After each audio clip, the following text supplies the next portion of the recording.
আপনারা হাসিনাকে ভারতে আশ্রয় দিয়েছেন আর হাসিনার উপরে আপনাদের নিয়ন্ত্রণ নাই, এটা কি বিশ্বাসযোগ্য বন্ধুগণ? আমি বাংলাদেশের সাংবাদিক ভাইদেরকে বলবো, শেখ হাসিনার কোনো বক্তব্য, আওয়ামী লীগের পলাতক নেতাদের বক্তব্য, অভিযুক্ত নেতাদের বক্তব্য আপনারা কোনোভাবে প্রচার করবেন না।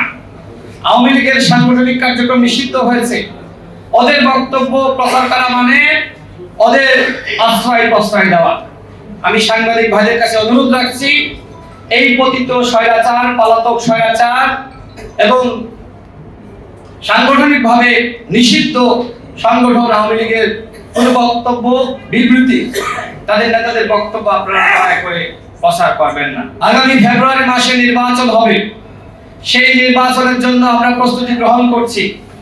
আগামী নির্বাচন হবে ইতিহাসের সেরা নির্বাচন। যে কথা বলছে অন্তর্বর্তীকালীন সরকার, যে কথা বলছে নির্বাচন কমিশন, কিন্তু শুধুমাত্র কথার মধ্যেই সীমাবদ্ধ থাকলে হবে না, নির্বাচনের পরিবেশ তৈরি করতে হবে।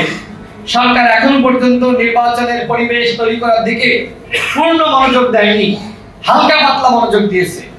এই হালকা পাতলা মনোযোগ দিয়ে হালকা পাতলা কাজ করে সুষ্ঠু নির্বাচন জাতিকে উপহার দেওয়া যাবে না। আমরা যারা প্রার্থী, আমরা যারা ভোটার, আমরা সবাই মুখিয়ে আছি নির্বাচনের জন্য, সত্য কি না? আমরা চাই নির্বাচনের মধ্য দিয়ে বাংলাদেশে যে সংকটের সম্ভাবনা আছে সেই সংকট দূরীভূত হোক, বাংলাদেশে গভীর সংকট নেমে আসুক, সেটি আমরা কেউ চাই না।